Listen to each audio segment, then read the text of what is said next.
This episode of Weekly Weird News is sponsored by Bespoke Post and by Manscaped. Now, last week at the end of an episode, we briefly touched on why the name Josh was suddenly just popping up in memes all over the internet, and why most of those memes seem to make a reference to some sort of Josh fight.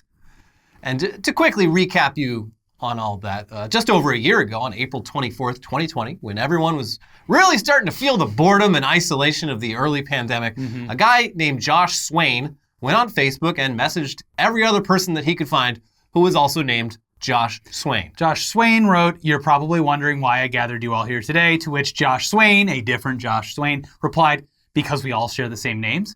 And then, of course, Josh Swain said, "Precisely, April 24th, 2021, 12 noon, meet at these coordinates. We fight. Whoever wins gets to keep the name. Everyone else has to change their name. You have a year to prepare.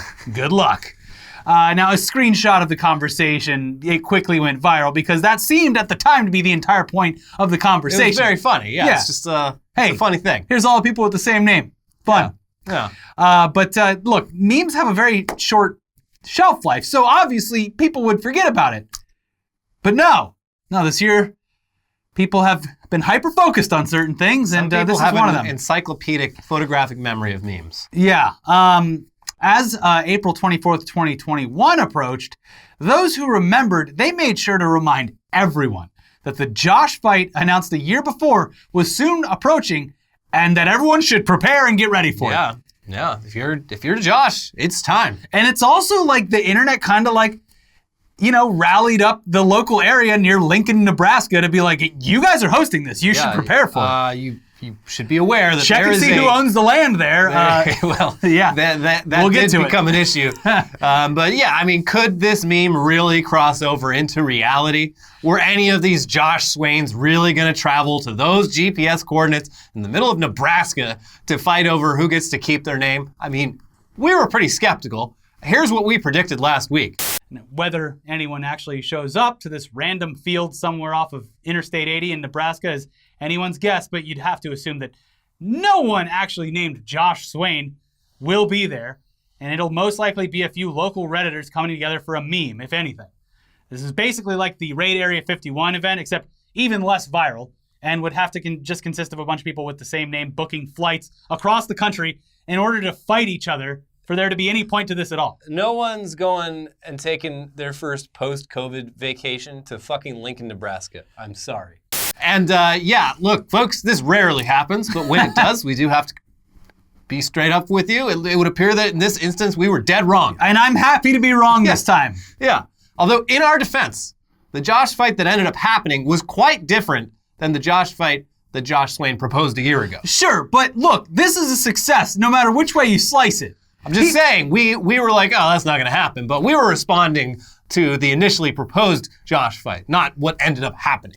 Listen, so we weren't completely wrong. I'm taking the L on this one. I'm so happy that the internet proved me wrong. I'm taking a lowercase L. Okay, sure. Memes do evolve, and this meme was no exception. What started as a battle for the name Josh Swain gradually became a battle between all Joshes, no matter their last name. In an interview with Know Your Meme a few days before the event, Josh Swain was asked about the rules of the Josh fight and said, "What I have in mind right now is that currently I am the only first name Josh, last name Swain, that I know of that will be attending the event. So that's not a very exciting event. I want to make sure people have a good time, make it worth their while since they've come out. If another Josh Swain shows up, well, probably just have a rock, paper, scissors game or something like that, and that'll decide who the ultimate Josh Swain." Okay.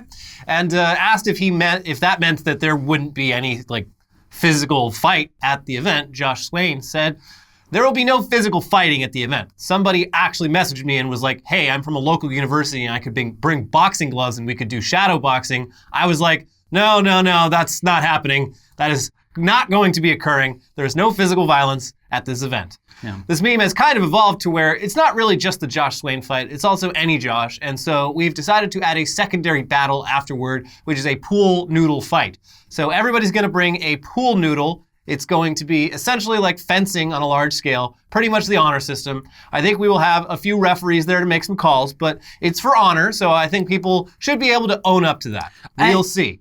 I like that they decided to go with pool noodles specifically because I'm sure they've happened elsewhere, but locally, LA has done a few pillow fights in Oh, public it gets over the years. people put rocks in that shit. It doesn't even have to be rocks. Getting hit in the face with a pillow full fucking force does not feel good. No, you can do some damage with a pillow. Yeah, so the pool noodles... Especially if you use our code and go to Purple Mattress. Imagine getting hit with a purple pillow. I mean, but yeah, the newfangled, all of these new pillows these days, They're heavy. They have some mass. Yeah, so pool noodles are actually great. And there was a lot of customization that I saw in the pictures of the pool noodles to make them look cool. So this is a thumbs up again from me. I'm in full support of this whole thing. This is going, like you look it's back... in the meme Hall of Fame. I mean, you look back at, like, Storm Area 51 and all the fucking drama that, like, went into that whole thing leading up to it. And then people trying to, like, profit off of it. Yeah. And like that, Area 51 was such a great example of, like, a good, pure idea and how it, in this capitalistic, individualistic society, gets corrupted so quickly. Yeah. So, like, with this one, like, this is basically this year's Storm Area 51, although on a much smaller scale, I'd say. So a lot of people were worried, like, oh, the turnout was itself? pretty good. It was, but it was nowhere near Storm Area 51. Yeah, they weren't trying to do a concert at the last minute and all this shit. Yeah. Plus, it's in an area where no one's going to die because of the elements. Yeah, it's just it's just a park. Yeah. Now, there were other changes as well in the lead up to the big Josh fight. Now, for one thing, Josh Swain said that he has no real intention of actually changing his name if he loses. That's kind of a cop-out. I think it's the first thing that I don't like about this. Another thing is that the original GPS coordinates, like we said, for the original location are on some random person's private property. So local organizers put up a crude sign there letting people know that the event had been moved to a local public outdoor space a few miles away. Josh also made a big push for charity donations, asking people who were going to show up to bring non-perishable food items to donate to a local food bank, and also setting up a crowdfunding page asking for donations to pay for the legal fees for the loser Josh Swains to change their names, but with the money actually going to local Nebraska Children's Hospital. So again, this is a very nice thing. It's a nice thing. Yeah. This is one of the most wholesome things that's happened this entire year. Yeah. I mean... And vaccines. It's been a pretty unwholesome and vaccines. Yeah. Well, and you might argue that this Josh fight wouldn't have gone as well as it did if not for vaccination going so well in this country. They made it possible. Yeah. Anyways, contrary to our initial predictions, a whole lot of people, including a whole lot of Joshes, traveled from far and wide to converge on a grassy piece of land in Lincoln, Nebraska on Saturday. It's hard to come up with like an exact sort of head count on the number of attendees, but it looks like it's at least a few hundred people. I'd say maybe like 300, maybe more. I was so impressed by this. It looks really impressive from the ground. There was I saw a few drone shots where it's like, okay, it's not super crowded, but it is a lot of people. Look, this is a fun time. Yeah. That's all I got to say. It made me so... there's a lot of things that when we make predictions on the show or we cover something that's going to happen, you're like, oh, God, I don't want to watch this as it happens because this is going to be a mess. Yeah. This, I saw people were sending updates on like Discord and tagging us and stuff, and I was just like, this makes me happy. Yeah. This is the good chemicals. Yeah. Yeah. Of all the terrible things in the world, it's nice that, the internet can come together for a little bit of fun. A meme from one of the darkest points of all of our lives has persisted and has become reality and done so without being corrupted. I bet those other Josh Swains on that thread are really kicking themselves after seeing this turnout. They didn't show up. There was more than one Josh Swain, right? Yeah, we'll get to that. Okay, cool. So yeah, most people in the crowd were masked up, which was nice to see. Yeah. But it's pretty clear that so much of the positive vibes of this whole event are because this is the largest gathering a lot of these people have been to in at least a year. Mm-hmm. We had our doubts that anyone would choose Lincoln, Nebraska as their first post-vaccine travel destination, but turns out just having any reason to go anywhere was more than enough for a lot of people. And I think that's nice. Very nice stuff. Anyways, you're probably wondering how things went down at the fight. Well, there were two fights. The first of which was the actual Josh Swain fight. Aside from the Josh Swain who came up with the event, just one other Josh Swain showed up to duke it out. So there was multiple Josh Swains, which, again, blew our predictions out of the water. Yeah. It was an intense one-on-one battle of rock, paper, scissors in which both Josh Swains chose scissors, then paper, then rock, almost like they're connected in some sort of cosmic relation. Their Josh powers were obviously very clearly evenly matched, as you would expect. Yeah. But on the fourth round, Josh, the organizer, played rock, while Josh, the attendee, played scissors. Smash. All that travel for nothing. Yep. Exactly 1 year after inviting all the Josh Swains to fight for the name Josh Swain had secured his place as the true Josh Swain. You love to see it. And next, after that epic duel, was the pool noodle fight between all the rest of the Joshes. And there were a lot of them. This is where things could have gone wrong.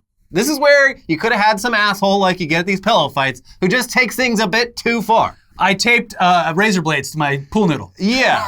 And it's not entirely clear what the rules were in this fight. I think it was like just getting hit by another pool noodle means you're out and it's the honor system or whatever. But things seem to have gone off without any issues.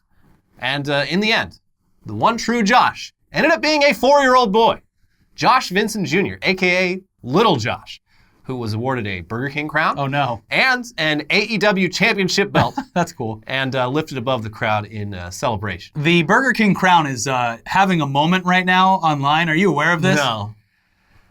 All right. I don't even know if we should get into it now, but there's a man who wore a Burger King crown on an airplane flight, and I can't remember exactly why he was being approached by the flight attendants. I think it was something mask related, but he just sat there and he just said, I'll say it, and just said the N-word very loud. What? And now people, it's a huge meme of wearing the Burger King crown and having everyone look at you like, is he gonna say it? Well, yeah, no, this didn't have anything to do with that. Okay, good. The kid is wholesome. It's just a crown. It's the cheapest crown available. You can now say the N-word. This child ruins the whole thing. Well, this child is also at least half black. His dad is definitely a black man. So I guess he could say it. This is what ruins the whole Josh fight? I guess technically he could. Look, I'm sorry. This is wholesome. I shouldn't have even brought the Burger King crown thing. Man. I would have never even heard of that shit. Anyway, yeah, Little Josh is now the one true Josh. Good. All the memery on the official r/Josh Swain fight subreddit, where most of this has centered. The memes have now shifted to memes honoring Little Josh and praising him as their new king. And in 30 years, Little Josh is going to sell this picture as an NFT. Yep. Yeah, NFTs are going to be around in 30 years. Also, it turns out Little Josh had been, he had gotten treatment at one of the hospitals that ended up receiving donations from the Josh event. So another layer of wholesomeness to all this. This is such a good thing. It's so wholesome. You almost ruined it with that fucking Burger King shit. I'm so sorry. I'm not going to let that tarnish any of this. Yeah. So in the end, a pretty cool event that raised a lot of money and canned food for charity and never tried to be anything other than the big dumb meetup that it was intended to be. There's already debate in the Josh community, though, about whether this should be an annual thing. I don't know. I'm going to say no. Yeah. Maybe a new last name every year, or a new name even. Yeah. John. The Elliots. The Elliots with one L. And then if you lose, you have to change your name to Elliot with two L's. I've met exactly one person in my entire life who had my name spelled the way I do. It was weird. No. Both of us were just like, what? And you've wanted to fight, I'm sure. Yeah, and I immediately broke a beer bottle. This was at a bar. And I was like, get the fuck out. One. Meet me at these coordinates. You put the Burger King crown on. I'll say it. No. But yeah, there is a debate of should there be a battle of the names every year? Maybe a different location even. Who knows? I guess we'll have to wait and see. Or I think they should leave it as just a one-time thing. Because this is how you get the Area 51 shit. Yeah. You have Josh Part 2, and next year is Monster Energy Drinks trying to sponsor it. Yeah, no, exactly. Yeah. That's when you get all the vendors and the people trying to profit off of something. Steakums is telling everyone why it's wrong. God damn it. Battle of the Chads, though, that might be good. That one would be interesting. Yeah. Anyways, we'll have to wait and see. Of course, we were already surprised that the original Josh fight internet meme survived an entire year, so there's probably a lot of people who would show up next year, but there's no chance Josh Fight 2 will be as wholesome and organic and spontaneous as Josh Fight 2021. They should do a plaque at that park. That's the one thing. Someone showed up with a plaque. It was a piece of foam board that they'd written on with a Sharpie, but it was just like, let it be known that at this location on and April the statue 24th, should be Little Josh with the pool noodle. Yeah. They should. There has to be a commemorative stone or something for this fight at this park. Yeah, they should do that. I don't even think it's just this grass area. I mean, it's technically a park, but they should name it Josh Swain Park. Yeah, they should. Or Swain Park. It has a really lame name right now. They should name it Josh Swain Park. Yeah. I agree. Yeah. Anyways, regardless of what the future holds for the Josh community, this was a much, much, much better kind of modern American event than gender reveal parties. Oh, no. Oh, no. A gender reveal? Well, I'm sure that went well. So the concept of gender reveal parties, it's really only about 15 years old. People act like it's this venerated tradition, but it's not. It was like some woman came up with it in a blog in like 2008. This is the one thing you can blame on millennials. Yeah. Yeah. You blame it on fucking women who weren't satisfied with one baby shower. They needed a second event, and their husbands are just like, oh, fine, well, okay. Yeah, but I get to blow something up. I get to blow something up. How's that? That's basically it. Yeah. Anyway, in just that short span of time, like less than 15 years, Yeah. gender reveals have evolved from, you cut into a piece of cake and if the inside's blue or pink, oh. It evolved from simple shit like that to just causing death and destruction, literally. Multiple times a month. Somewhere along the way, men, got it in their head that they should use literal bombs to announce the gender of their unborn child. And we've seen forest fires, plane crashes, people killed by debris, including close family of the unborn kid whose gender the explosions revealed, which is a story they're gonna have to hear at some point. It makes it like, it is insane looking at it as a culmination of what's just happened in the past 2 years. Like as you list, a gender reveal party, the idea of gender reveal parties have caused forest fires, plane crashes, and death by shrapnel. Yeah. It's nuts. It's real bad, folks. And for reasons that mainly exist because it's America, the substance responsible... The totally legal substance. Yes, that's what I'm saying. Yeah. The substance responsible for a lot of the more deadly gender reveal incidents is tannerite, an explosive blend of chemicals that are generally used for target shooting. And typically, users will mix up a little bit of tannerite and place it on shooting targets in a controlled outdoor shooting environment. And when they hit their target, they get a nice little satisfying explosion. Everybody's happy. Hey. Had a great day down at the range with the boys. No, we weren't drinking. But at some point, tannerite and its users got the idea for mixing blue or pink powder in with the explosives and then using it as gender reveals, because why do you get two parties? All I gotta do is sit around and hang out with your friends that I don't know. At least let me blow something up. Yeah. I mean, on the surface, it's like, yeah, that's fair. Assuming, this is the problem with like the entire gun issue in this country is assuming you're not a fucking idiot and you follow all the rules, like, yes, there should never be any problems. It's just, that's too much to ask from your average American gun owner. Yeah, because it's like anything else. It's the same thing with, if you're a dude, it's like the same thing with alcohol, drugs, and explosions. It's like, well, a little bit's cool, but what if we did a lot more? Yeah, and it's also, it's like, I mean, yeah, if you make the argument that like firearms are for protection and whatnot, it's like, yeah, sure. But so many of these guys, guns are their toys. They're like, some like you buy a sports car. Some people collect cars or Funko Pops. Some people just have a fucking shed full of guns. Arsenal. And like that's how they have fun. Yeah. And like that's where you get into shit like this. Yeah.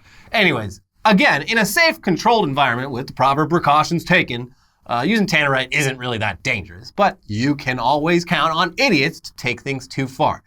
And in the case of this latest gender reveal gone wrong, taking things too far meant using 80 pounds of tannerite, which, for reference, the gender reveal target that tannerite themselves sell on their website contains 1 pound of explosive powder. So this is 80 times Like bigger. I said, wouldn't it be a lot cooler if we did a whole lot more? Yeah, that was a cool explosion, but what if we had 80 times the amount? Yeah. Be pretty cool, right? Uh-huh. So yeah, with 80 pounds of this stuff, I mean, we're talking about a literal bomb capable of doing serious damage, and that's exactly what happened. From the Washington Post. Sarah and Matt Taglieri were enjoying dinner at their home in New Hampshire on Tuesday when a deafening blast knocked pictures off their walls and shook their house's foundation. Their first thought was that there had been an accident at the concrete plant near their home. They were partially right. The massive explosion that rocked their Kingston, New Hampshire neighborhood and rattled nearby towns had come from a quarry by the plant, police said. but it had nothing to do with making concrete.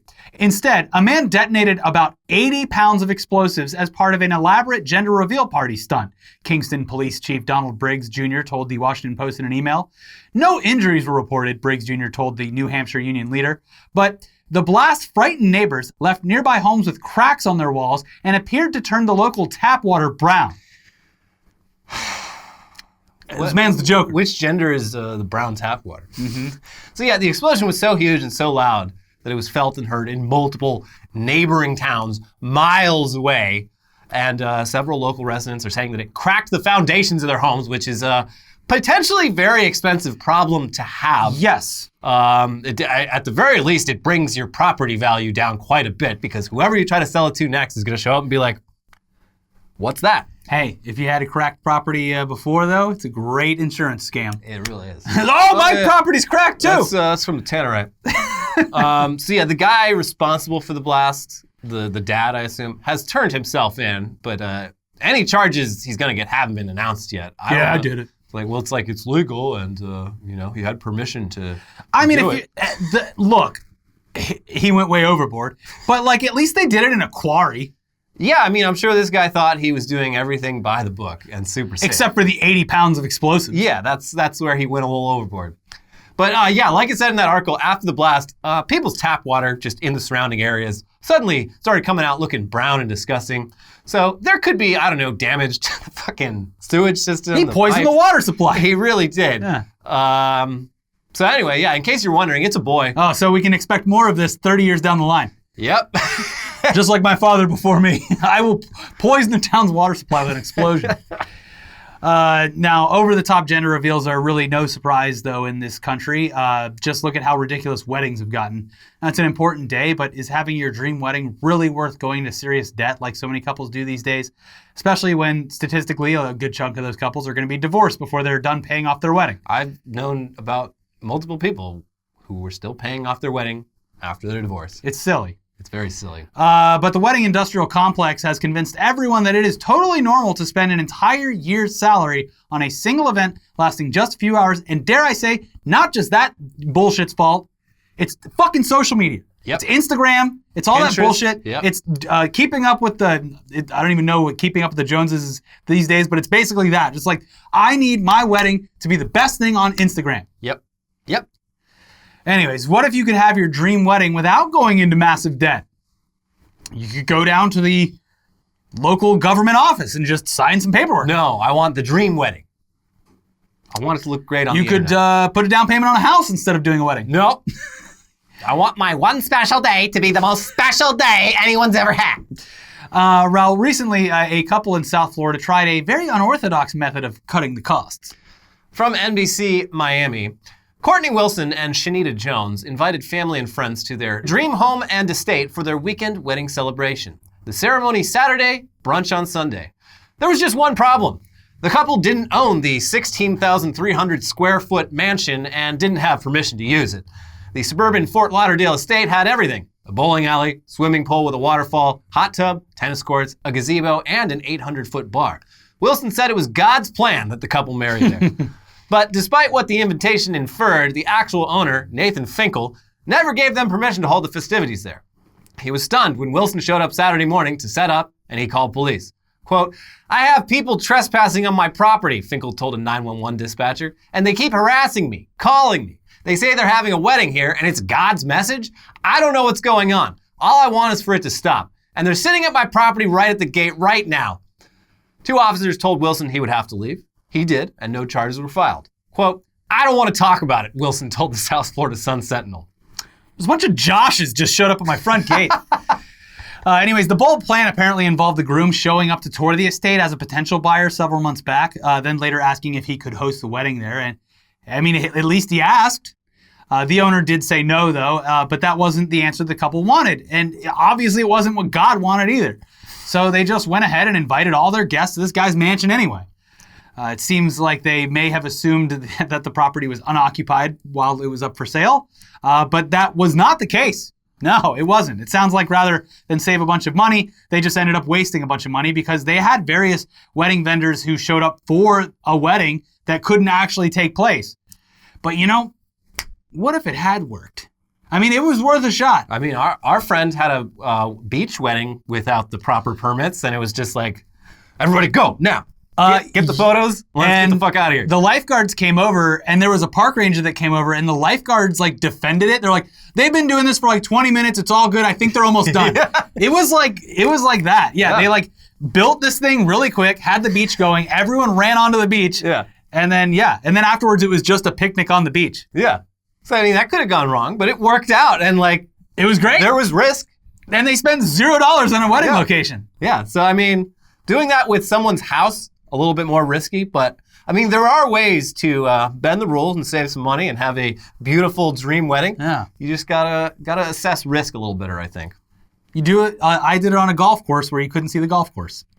Yeah. It was a nice like. It was above the golf course. Yeah, all you got was like the Blue Ridge Mountains in the background. But it was in North Georgia, so it was cheaper too. It's like, oh, there's the 9th hole. Yeah.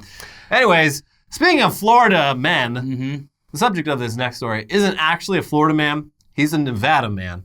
But he's a huge Disney fan and a regular visitor to Florida's Walt Disney World. Or at least he was before wokeness started ruining everything.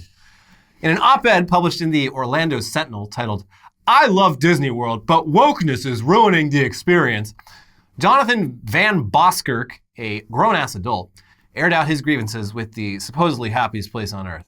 And we're just going to read this whole damn thing because it's incredible. Yeah, very whiny for an adult man. Very whiny.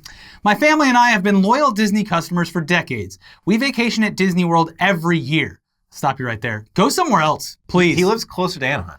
But also just like experience something else in the world. Yeah. National parks. Even in America, national parks. Yeah. You could save a lot of money by just going to a national park. You're pretty close to the Grand Canyon. You could drive there. Yeah. It continues, we take a Disney cruise every year or two. This guy, what? What the fuck? Consequently, we spend way too much money in Orlando. Yes. Unfortunately, I am strongly rethinking our commitment to Disney and thus Orlando. He's holding Orlando for ransom. Yes. The more Disney moves away from the values and vision of Walt Disney, the less Disney World means to me. Bring back anti-Semitism. Disney is forgetting that guest immersion is at the core of its business model. When I stand in Galaxy's Edge or Fantasyland, I know I am in a theme park, but through immersion and my willingness to set the real world aside, something magical happens. That spell is broken when the immersive experience is shattered by the real world. And boy, has Disney been breaking the immersion. Go to an escape room.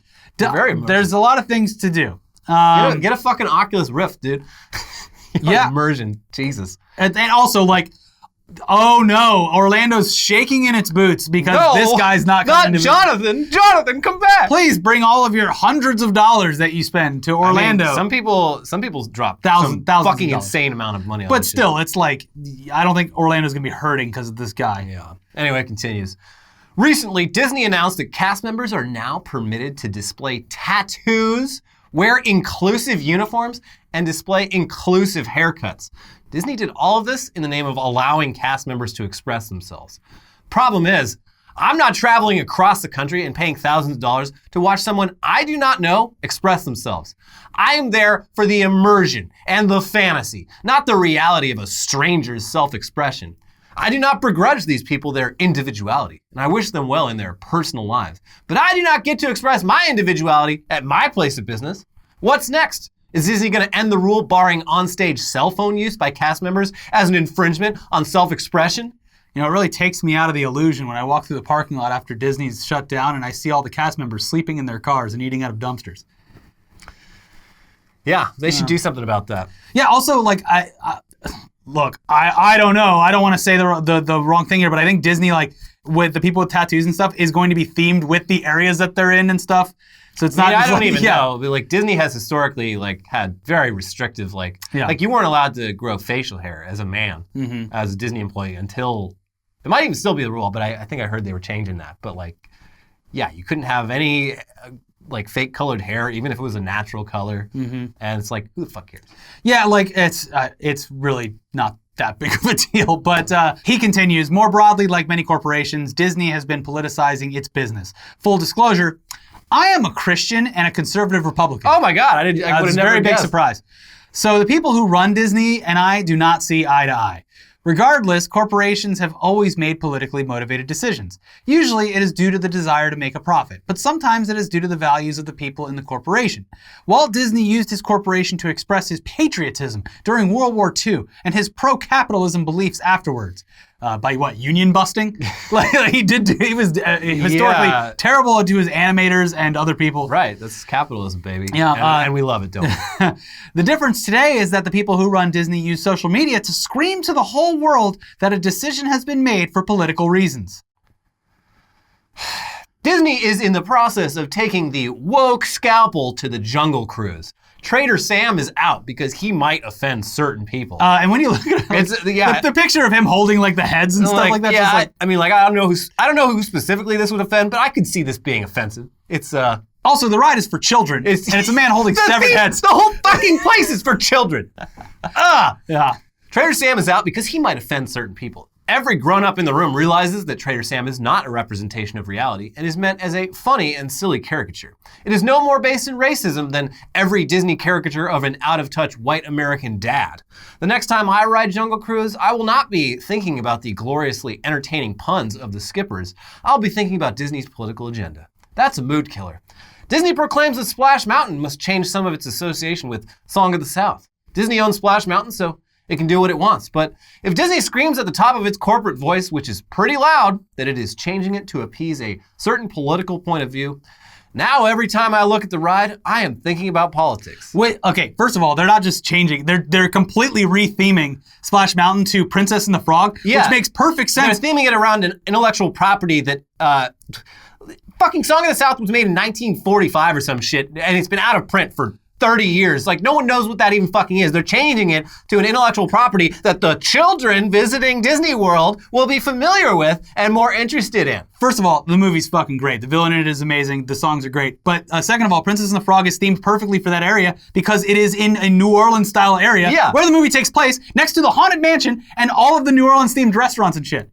Yeah, it seems like a good fit. Yeah, but, and it's also not 60 years old. I mean, I do very much like that song, Zippity Doo Dah. We all do. I'm gonna miss it. When I saw the headline for this the first time, it was like the day after they announced that they were removing Zippity Doo Dah from the carousel. And I was like, is this about the carousel? Is he mad about the carousel? I'm sure he is. Well, oh well. Sorry, Jonathan. He continues, the same with Pirates of the Caribbean. Disney has made significant changes to Pirates of the Caribbean over the years. Whether Disney caved to political pressure or really thought the alterations were necessary is irrelevant.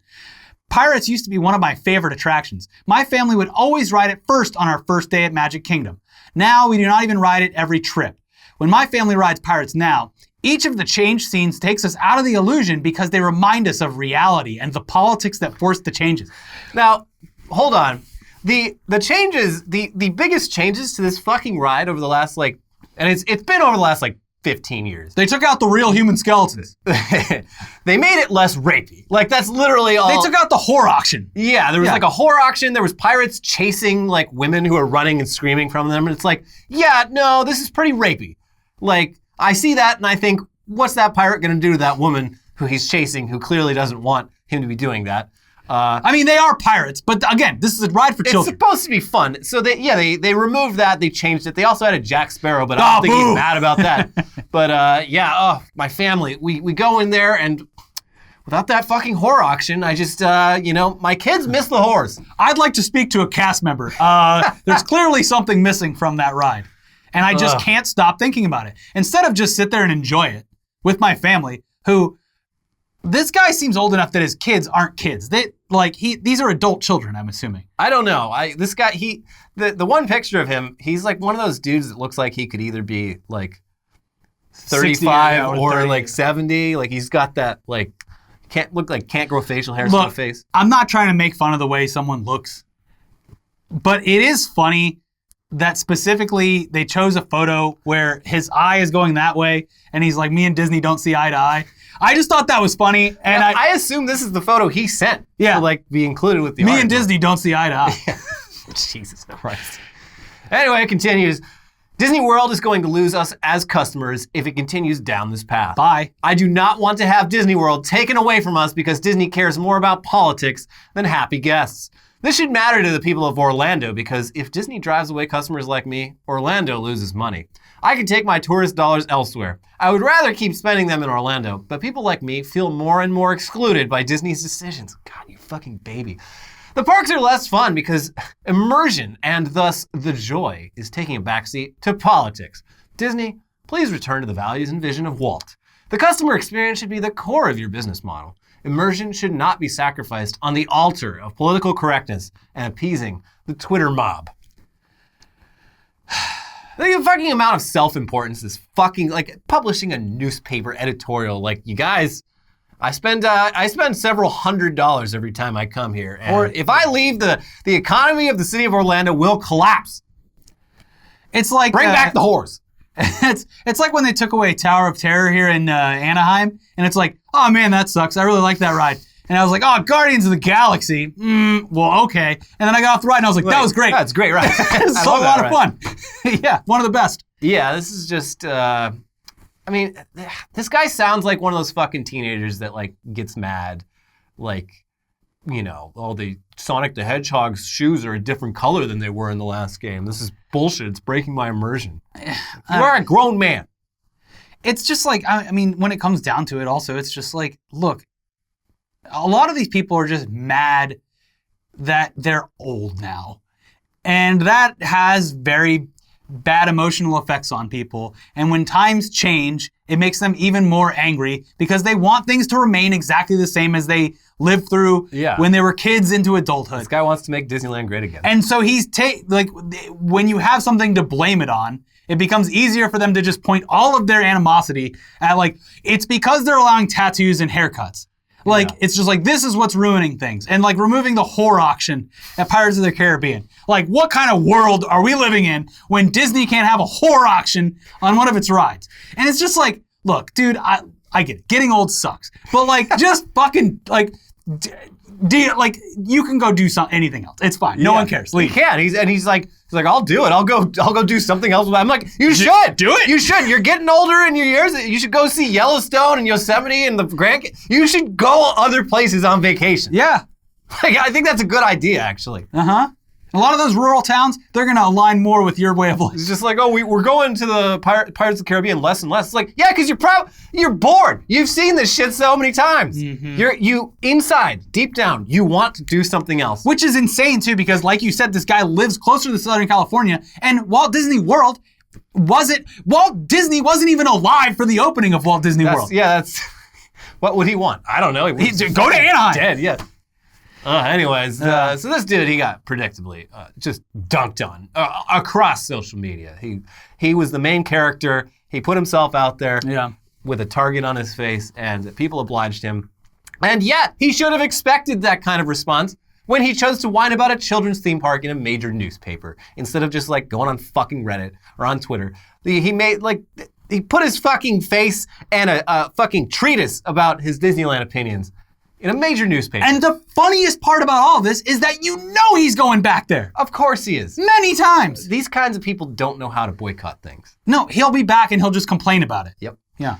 And yeah, also, in a new twist on the milkshake duck formula, I mean, this guy who everyone already disliked became even more unlikable as further information about him came out, because turns out Jonathan Van Boskirk he's an assistant district attorney in Las Vegas who, like, previously made the news back in 2018 for button heads with the ACLU over whether to execute a death row inmate with an untested, potentially dangerous drug cocktail. I miss the old days when we could just cram people through with just untested cocktails of stuff that was assuredly going to kill them. The woke mob doesn't want me to just inject fucking Chinese research chemicals into my death row inmates.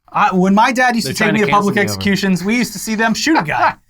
This fucking man baby who can't handle Pirates of the Caribbean being less rapey is one of the people in charge of putting people to death in the Las Vegas justice system. But hey, let's not get political, guys. I hear that, it just makes me think of politics. Yeah. Anyways, before we get into headlines, this episode is, of course, sponsored by Bespoke Post. This spring, as you get back outdoors to explore, take Bespoke Post on all your adventures with a new lineup of essential Box of Awesome collections for guys guaranteed to upgrade your life. Whether you're out taming the wilderness or taking your home bar to pro-level heights, Bespoke Post only sends guys the best stuff every month. No matter what you're into, Box of Awesome has you covered. From style and grooming goods to barware, cooking tools, and outdoor gear, Box of Awesome has collections for every part of your life. Like the Deploy Kit, an everyday carry kit with just about every tool that you might need while out in the world. Or the Explorer Kit, which comes with a backpack, a canteen, a headlamp, and some really good trail mix. To get started and help Bespoke Post pick out the right Box of Awesome for you, take the quiz at boxofawesome.com. They release new boxes every month across a ton of different categories. It's free to sign up, and you can skip a month or cancel anytime. Each box costs only $45, but has over $70 worth of gear inside. Get 20% off your first monthly box when you sign up at boxofawesome.com and enter the code WEIRD at checkout. That is boxofawesome.com, code WEIRD for 20% off your first box. And this episode is sponsored by Manscaped. Hey, you. Got bush? You miss me yet? You definitely do if you haven't tried the best products from Manscaped. And after using these life-changing products, you're going to want to join a ballsack beauty contest. They always have the best copy. Lucky for you, they have an exclusive 20% off discount when you use our link, manscaped.com/weirdnews. Manscaped is dedicated to helping you level up your full body grooming game with their Perfect Package 3.0 kit.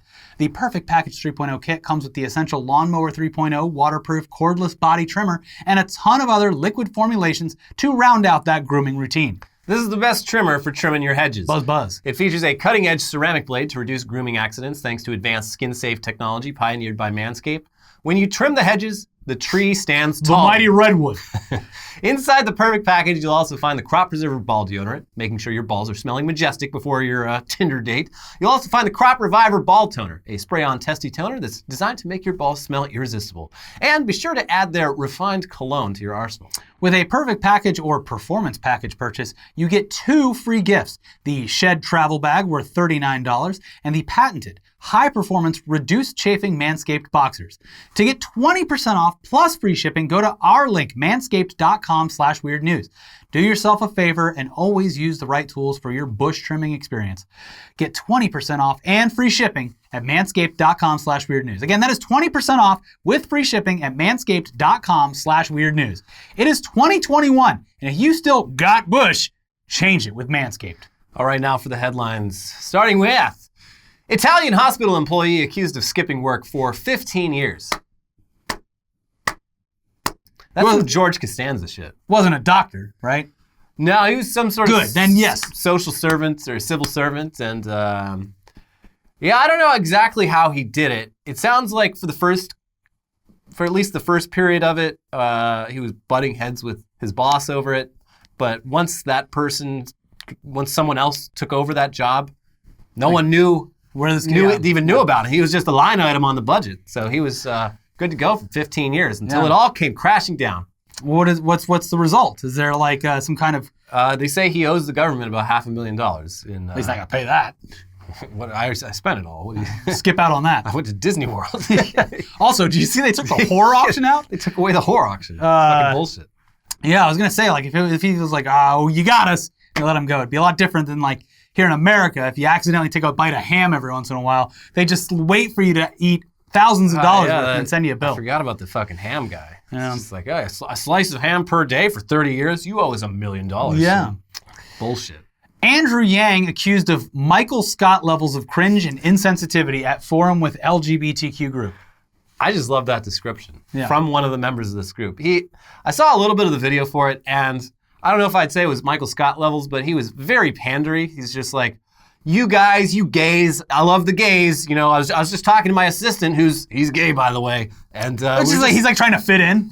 Yeah, just like, and then, the comments from the members of this group, it was like the Stonewall Democrats. They're just like, it would have been cool if he talked about any of the issues that instead of trying to be buddy-buddy on our platforms, but all he did was talk about how he was like, really wanted to visit like local specific gay bars that are famous and like, you know, he just really, he's down with the gays and he knows a lot of gays. Does anyone want to come on stage and kiss me?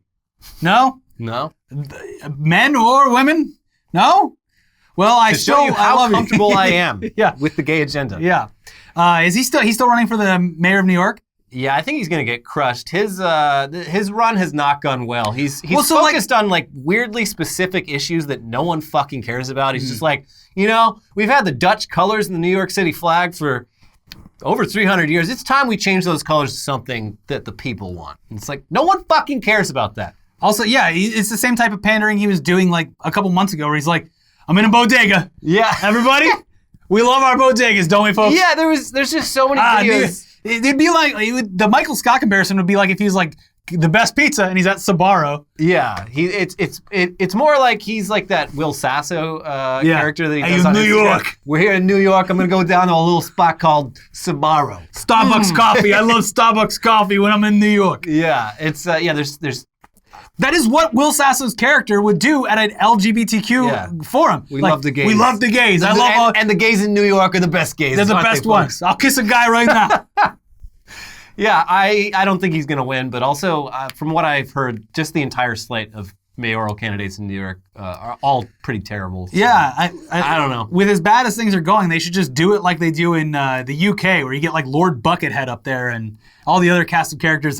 So that way, Andrew Yang has to like debate someone with a boot on their head or whatever. I mean, we're due for the next governor election and the next mayor election here are going to be fucking circuses. There's a whole bunch of fucking psychos they're going to be running. It's not just New York. California, with the recall election that could potentially be happening. I don't know if that's actually going to happen because it's just the numbers don't add Yeah, up I don't for think it will. But there's what's his name? What's her name? Caitlyn Jenner. Caitlyn Jenner. Yeah, it's will be running against Gavin Newsom apparently. Yeah, and then just a bunch of. If you weren't around in 2003, I was here, and we had a little recall election because our governor, Gray Davis, people didn't like him because he raised taxes or some shit. So he got recalled officially, and there were 50 candidates on the ballot, and that's how we got Arnold Schwarzenegger as our governor. But in the lead up to it, it was a fucking circus. The ballot was 10 pages long of just names. Yeah. There was porn stars. There was just every weird Californian with any aspirations paid the $500 to get put on the ballot. And it might happen again. Yeah. It's very exciting.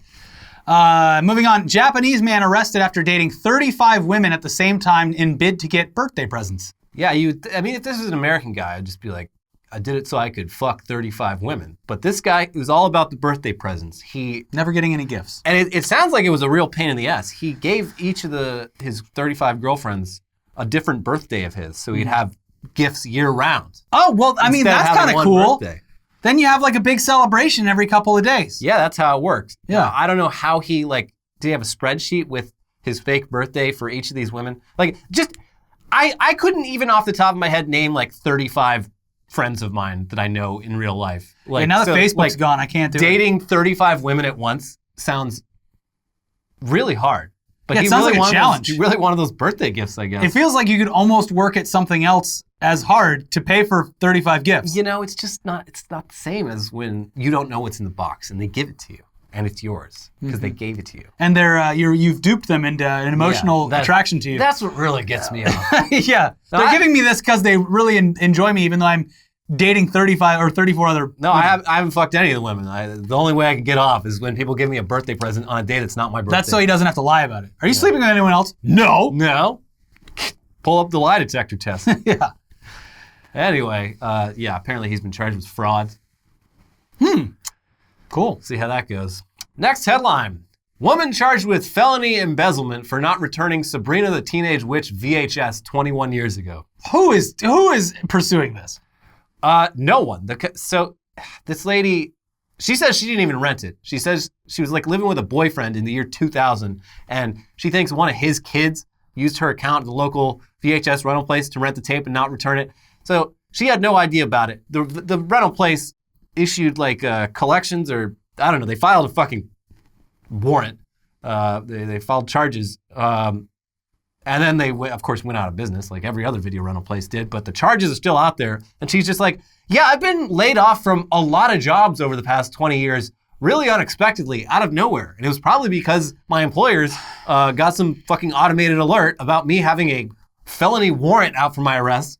So that explains a lot of shit. So what's going on? Is she like screwed? I'm sure that they're going to drop the charges. Yeah, no, they already did. Okay, good. But it's just like, she's just like, this explains a lot. She should get some kind of financial fucking award for From this. who? I don't know. The makers of Sabrina the Teenage Witch as a gift. Melissa Joan Hart. Call up Melissa Joan Hart. Give this woman your money. Yeah. Bowler fills ball with father's ashes. Bowl's perfect game. This is the kind of shit we were talking about last week with the creative funeral stuff. This sounds like this dad. He was a avid bowler, as is his son. And he's like, you know what? Instead of putting me in the ground, put me in a bowling ball. And he did. He bowled a perfect game. 300. You Very came difficult. from my balls, and I'd like to go into yours. Yeah. Yeah. I was, just throwing dad down that lane. Imagine the pressure on the last. I know. Yeah, it's got to be a lot. I wouldn't be able to handle it. No. Do you bring up the DMX thing in here? No. Literally the coolest funeral ever. Like, if you were a 6-year-old boy and they were like, okay, say you died and you wanted to have a cool funeral, it is literally the coolest thing I've ever seen. His casket was driven through the streets with, like, obviously people doing like wheelies on motorcycles and stuff with Rough Riders and all that. But he was carted through the streets on the back of a gigantic DMX monster truck, blasting his music. Fuck yeah. It was awesome. That's great. I wonder if that was in his will or just like, that's what he would want. I can say without hesitance that is exactly what he wanted. For sure. And the monster truck had spinner hubcaps on it. And they were X's. Man. Oh, man. It's great. I'll show you the video after here. You'll find it too. Suspected drunken driver speeds into school mock DUI demonstration, nearly striking students. My high school didn't have this, but apparently a lot of high schools. Oh, where you put the goggles on? No. This is a thing that I've heard about a lot where they dedicate a whole day and the local police department shows up with a fucking wrecked car. Yeah. And they designate students as like, you're going to be the passenger and like, you're going to die. Yeah, we did that. Yeah. And like, it's this whole fucking role-playing thing where they basically pretend that students are dead. Like they have their parents come down and like have a fake funeral and shit. Well, they didn't go that far with ours, but they did the wrecked car, because I think at least 2 kids died in my high school while I was there because of car wrecks, and they would it was weird, but they, at one point when I was in high school, they repaved the student parking lot, but there was like 2 or 3 spots that didn't get repaved because they were the spots of the kids that died, and so they had people spray painted crosses and all kinds of shit all over it. High school was weird. Yeah. But they did, you would have like an instructor with the wheel being able to take care of the car, but they had, and like brakes, so they would stop you if you messed up too bad. But they took over the whole parking lot and then gave you these glasses that were all just weird, and then you had to try to drive the car 10 feet in a straight line or walk in a straight line and all this stuff. So they did do that at my school. I know my school didn't have any of that. It was Catholic school. They were way more concerned about premarital sex. Yeah. But they had the whole thing set up, and they're like, now imagine, if you will, a drunk driver. And then a real drunk driver just almost plowed through the crowd. Did the kids clap? They're like, wow! Well, that guy's a great actor. I can even smell the booze on his breath. They really went above and beyond. Yeah. But they got a much more hands-on demonstration. Dare I say, they will probably learn a lot more than people at my school did. Yeah. Well, as far as I know, the kids that got killed, they just got T-boned because they were driving like idiots. I don't think it was because of booze. Yeah. Video shows man saving his wife from bobcat by grabbing and hurling it across lawn. And I don't think we can show it, but it's this man did spring into action. It was a rabid bobcat. Oof. Bobcat with rabies, that sounds pretty fucking serious. Yeah. It jumped on his wife, was clawing at her, and he went and he was just getting ready to leave to go to work or whatever. He went and grabbed it, and he held it out, and he threw it, and it came back, and he was fucking concealed carrying. He shot it, and man's a hero. That gun saved a life. It really did. Yeah. I mean, the police would have gotten it eventually. It's, but there was a it's video a good not thing too he long had ago, that gun. To a lesser extent, it was like a mountain lion attacking some lady's little dog, and she just goes and starts hitting the mountain lion. I mean, people do things for their kids, or in that case, their tiny dogs. Yeah. But I don't know what I would do with if a mountain lion got the cat. I'd be like, I mean, yeah, I'm not gonna fucking fight that thing. Are you kidding? Yeah. Cum Rocket crypto surges 634% in a single day in extreme mania market. Yeah, there's a cryptocurrency called Cum Rocket, and you know how the name of the crypto and the token name can be different? Yeah. This one, the name of the crypto is Cum Rocket. The token name, Cummies, in all caps. Great. Cummies. Does it have a emoji tongue and a couple of water squirts next to it? I hope not. Yeah. But hey, yeah. Great investment. I see. I think this headline was before the crash. Everything started crashing like a Damn couple you, days Biden. ago. Yeah, I keep thinking, I should probably buy the dip on some of this shit, but every time I check, it's like worse than before, so I'm like, probably a good thing I didn't buy the dip. But my Roblox stock, though, steady. Yeah. Steady hand. And it was diamond hand. Nothing to do. No one was preparing for this, but and it was higher the days before. But on 420, Roblox stock was $69. So take that, everyone. Yeah. I was participating more than anyone else by just having a Roblox stock. And I've never even played the game. I just know kids like it. It's a consolation prize because it doesn't look like Dogecoin's gonna hit that 69 cent. Roblox is a $1,000 stock all day. I'm just waiting for that cash cow to come home. Yeah, probably good call. Stranded sailor allowed to leave abandoned ship after 4 years. This is a Suez Canal guy, and it's so fucked up what happened to this guy. He was like pretty high position on this cargo ship. They showed up at the Suez Canal. One of their fucking licenses or whatever was like outdated, so they couldn't go through. And then the captain and like a bunch of other higher ups left the ship and didn't come back. And then the owner of the ship was just like, well, we don't know, we're broke. And so this guy, this fucking dude, somehow ended up getting legally designated as the owner of the ship. So he wasn't allowed to leave Egypt or even like leave the ship. So he was there for 4 years. Like his mom fucking died while he was there. He's just alone on a ship. And the Ever Given, their crew is worried about the same thing happening to them because they're going through a similar thing right now. Yeah, they're held hostage. Yeah, all of the people who are like responsible for that ship are denying that they actually are. And apparently this happens a lot with ships. Like when something goes wrong, the owners are just like, no, we don't know who they are. And we're not responsible. And we're not responsible. Yeah. That's your problem now. That's crazy. And so the authorities, wherever the ship ends up, is just like, you got to stay here. You're the guy in charge of this. Wow. And you're not leaving until we sort this out. Wow. A newly signed Georgia bill would make daylight savings time permanent so criminals will have one less hour in the evening to commit their crimes, official says. Jesus. A great example of arriving at the correct conclusion for all the wrong reasons. But yeah, if this is the weird, paranoid, conservative talking point that gets us permanent daylight savings time, so be it. Yeah. Yes, all the crimes are committed at night. And the less night we have, the less crime there will be. Sure. Criminals, they're just waiting for that sun to come down, and if we make the day longer, less crimes. Just imagine Think about it. Like liberals in Georgia like, Yeah. Well, a bunch of states, including ours, approved. Yeah, it just hasn't happened yet. But like fucking the U.S. Congress, they're like, guys, we got so much stuff on our plate. And like Mitch McConnell's like, nah, I don't think I will. He's not even in charge anymore, but they're still blaming everything on him. Just give us our fucking daylight savings. This last non-day standard time or whatever was the worst. It was rough.